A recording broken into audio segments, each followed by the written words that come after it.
Hi, everyone. Hi, Todd. Hi. How are you? I'm good. Good. Welcome to this week's Real Estate Q&A episode 1. Episode 1. Yeah, we're excited It's to do it. a new thing. It is a new thing. Yeah, you guys, throughout the course of the week, we get a lot of comments and questions, and we are going to address them. We're going to pick the nice ones? Or we're going to address the nice ones or all of them? It's going to be Sometimes they're not nice. Mix. Sometimes they're kind of mean. We can handle it. We can handle it. Though. We can handle it. Yeah. Especially last night when somebody was telling you to stop talking. Yeah, it's okay. It's okay. I think they told me to stop talking too. Yeah. Well, that happens sometimes. Yep. Guys, we're all about real estate on our channel here. We appreciate you watching, and we're going to talk about some of these top questions and comments. Yeah, we are. Let's get started. Okay. So we had a comment come in from one of our viewers. I am trying to buy a house in the Dallas area for my son. Is it the right time to buy, or should I wait 6 months to a year? So I wonder if it's literal, if they're like wanting to buy a house for their son. I mean, that's pretty nice. Very generous. We've watched parents give them $50,000, $60,000, $100,000 to overpay. I know. For the house, but if they're actually buying the house for their son, that's very generous. I'm not so sure that I would do that. But maybe my kids won't be watching the show. But anyway, guys, it's a great question, right? I think Dallas, though, is one of the areas, Melissa, that has said that they're still somewhat undervalued. When we look at the affordability index across the country, Dallas is one of those areas that seems to still have room to grow, especially when you go outside of the Dallas metro area. It just depends. It gets back to the affordability. So let's just take it from the angle that you're not actually buying it for your son, because that would mean that you have a lot of money and it wouldn't matter probably if you bought it now or not. But let's say that you're helping your son buy a house and you just want to know, is it yet a good time to buy? There's been a lot of talk of the real estate crash, a lot of areas across the country. We have seen price declines, a lot more out on the West Coast, not so much in the Dallas area, but if you have, what we've been telling everybody is, if you're looking to buy now and you're planning on staying in the area of the home, that you like the area, the neighborhood, you see yourself being there 7, 10, 12 years, then it's a fine time to buy, right? By that time, we should start to see price appreciation again, but we may not see it for 10 years. I think that at the very least, we're going to see prices flatten out. And if you buy now, you're not going to gain necessarily 10% equity that you need to come out when you sell the house, to come out at least break even by the time you pay real estate commissions, transfer fees, other associated costs with selling a home, depending on what state you live in. Some states are more than others. Texas is pretty cool. They have very low transfer recordation fees, almost ridiculously low. Maybe it's like $150. Where, other states, it's a couple percent of the sale price. But still, if you're not planning on staying for 7, 10, 12 years, and the other thing is if you don't have a lot of money in the bank, if you don't have at least 6 months of cash after everything is said and done, down payment, closing costs, moving expenses, things like this, if you don't still have 6 months of savings in the bank to pay at least your necessities to keep things going, keep your credit good, should you, lose your job or something happen, then I would say pump the brakes, back off, because we still believe that more price declines are coming. And I don't think that we've seen it yet, like we will when we look at 2008, the crash. And that's really what this question's getting to is, hey, are prices as low as they're going to go? In this downturn and from the peak of last year. And I think still the answer is no. But if it's another 3 or 5 or 7%, 10%, it still may not be enough if it goes down further to prevent you from buying right now if you find a house that checks all of the boxes. So I would say, each individual buyer situation is different. But I do think when the peak in 2006 happened, we did not see really home prices start to decline for 2 years, 2, 3, 4 years before we really started seeing a bottom. to home prices, foreclosures happening, things like that. So last year, 2022 is the peak. We're not even midway through 2023. So I think it's too soon to say where we're going to end up. So on the flip side of that, we do have questions that come in about selling your home. So we had a viewer ask, why would now not be a good time to sell? If you can unload your house on to someone else, wouldn't that be a good thing for the seller? Yeah, well, sellers, same thing. So we watched two things happen in two scenarios play out in 2022. In the beginning of 2022, the first quarter, we were still hot and heavy on price and offers, and still a lot of multiple offers on every house that was sold.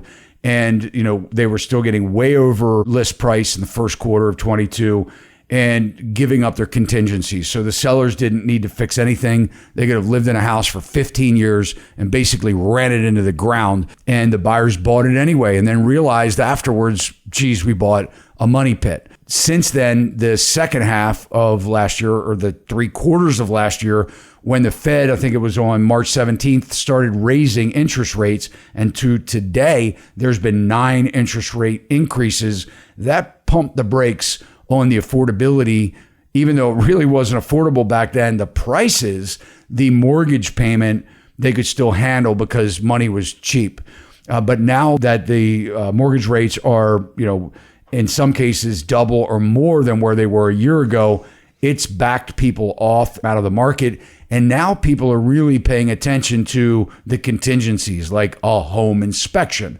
So I think, if you're selling today, one of the things that we're seeing almost in every deal is at least a home inspection. That doesn't mean that you're not still getting over asking price for them to get the deal. But then what we're seeing is they're negotiating on the back end saying, hey, it was listed at $450. We're going to give you $455 or $460. We still want an appraisal.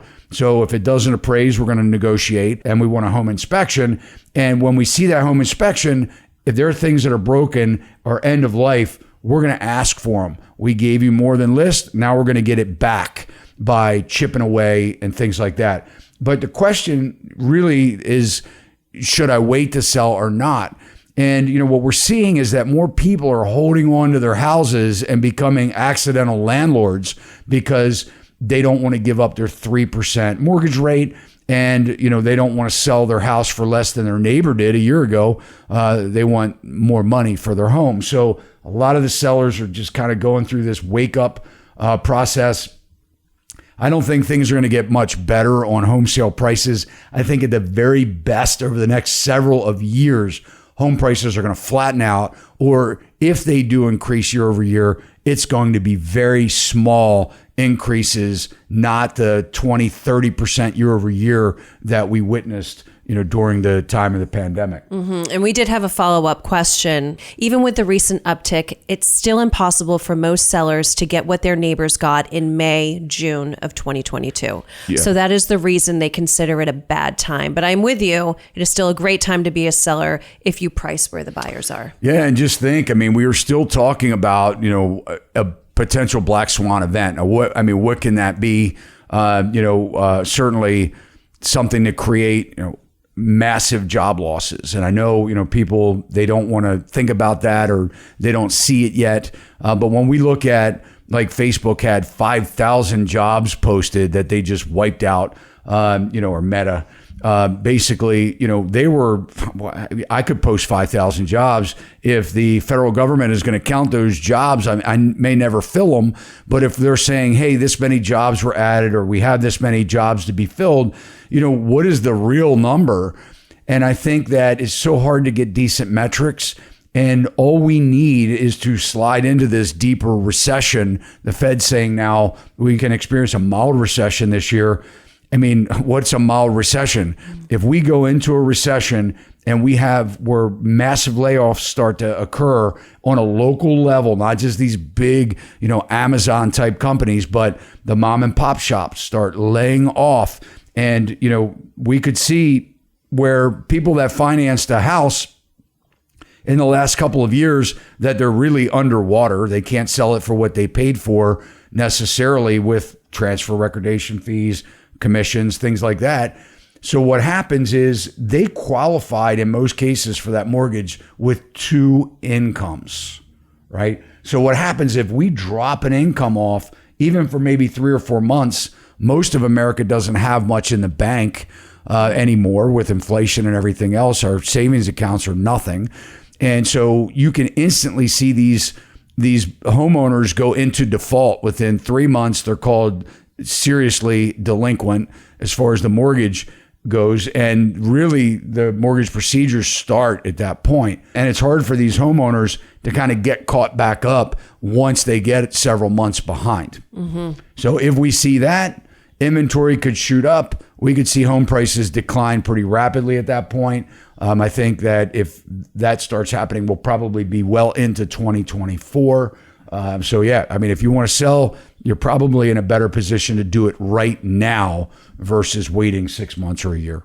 So we had a really good question come in, Todd. We had a viewer say, hello, can you do a topic on homes that are pending, then back on the market? I'm seeing this happen over and over again. And this is the worst thing in the whole world for sellers too. Mm-hmm. You know, I mean, it's kind of like, you know, what's wrong with the house? I know. At that point. I know. It's definitely a red flag, or can be perceived that way. You know, a lot of times it's going back on the market because of a home inspection.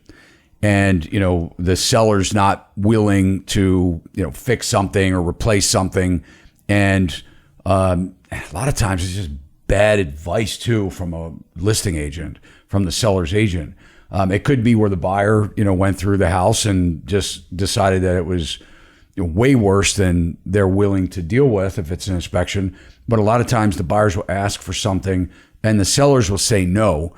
And or they, you know, can't agree to it. And what happens is at that point, a lot of that becomes material facts that need to be disclosed. So when you're seeing a house come back on the market, the first question that we're asking is why, right? Why did it go back on the market? Well, I guess the best case scenario would be to hear, well, the buyer's financing fell through. Right. As long as it wasn't related to appraisal, because if it was an FHA appraisal and it fell through because it didn't appraise for the sale price, what happens is that gets recorded. That property gets an actual number. It is documented in a computer system. And for the next 6 months, if there's another FHA buyer, that's the appraisal that they're relying on. So, you know, in those cases, that's not good for the seller either, because then the listing agent needs to advise them that, hey, we can only take cash or conventional financing. We're going to fall back into the same dollar figure as the first sale that fell through. But I think that a seller, if you're listening, you're considering selling your home, you need to make sure that the contracts that are coming in don't accept the offer solely based on price. You need to look, you know, it may be a couple $1,000s higher, but there's a lot more contingencies, a lot of what ifs that could fall through, because usually your first offer is your best. And what happens is, you know, once that goes back to market, it puts you in a major disadvantage unless you can prevent it from going back on the market and just go to a backup offer or something like that. So if you have a multiple offer situation and the first offer falls through, hopefully your agent has already communicated to the next in line that, hey, if this falls apart, you know, will your buyer be a backup? And if that's the case, you know, staying in communication so that you don't go back on the market would be the best case scenario. So there always are some comments thrown in there that like to throw some shade, Todd. They like to give a little catty little comment. So we're going to address one of those right now. We had a viewer say, this segment is giving off old man yelling at clouds energy. Did you also lament at the proliferation of the internet? I imagine you complaining, sounding something like, wow, paper companies will go out of business if people keep utilizing email. Well, you know, my best man in my wedding was an envelope salesperson. Actually, he sold letterhead too. That was the thing. But that's kind of funny. So, geez, an old man yelling at the clouds. Yeah. Do I seem that way? Not to me, but maybe to some of you. Jeez. I don't even know where to begin. Guys, you know, look, I can see where it's very cliche a lot of times when we're trying to give advice, because obviously this person, I hope they're younger than me, because if not, I hope they would say, yeah, you're right. And a lot of these things, we did used to walk to school in 3 feet of snow. I don't know, maybe we don't get that much snow anymore, or maybe it wasn't 3 feet, but we were shorter. Either way, I mean, things are different than the way they used to be, but some things don't fundamentally change. And, when we're giving advice on real estate, there are a lot of things that stay true no matter how old you are. And it has proven time and time again. And the two things I will say about this, besides it being funny, I don't take offense to it. But, location. It doesn't matter how old you are. This has been, sort of one of the fundamentals with buying real estate, because you can change the house. I had somebody in Florida called me up saying they want to move back to Maryland. They miss the seasons and the mountains and things that we have here. So they want to come back. But, one of the things that when I was talking to the husband, he said to me, you can do a lot of things with the house, but you can do very little with the location and the land. So, and that's true. So location never changes. And the other one is buy low and sell high. So, and then I could dive into all kinds of more fundamentals. Don't buy things that you can't afford. And sometimes it's okay to not get what you want. So I like to think of that as wisdom, not just being old, but hey, I love it. I love it too. I like it. Yeah. A little fiery. But there you have it, guys. Those are some of the top comments that have come in for this past week. Yeah, so be commenting on our videos as we post them, and who knows, we may be addressing one of your questions or comments in this brand new episode or series that we are starting with Real Estate Q&A.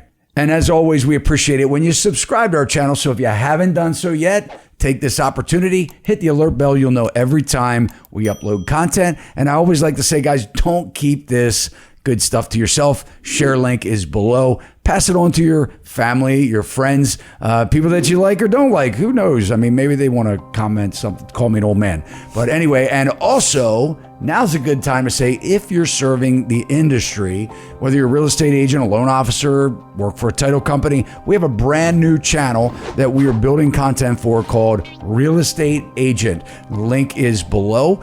You can check it out, subscribe to it. We'll see you next time. See you next time. Sachs Realty, Maryland broker number 607720, office number 443-318-4514, equal housing opportunity.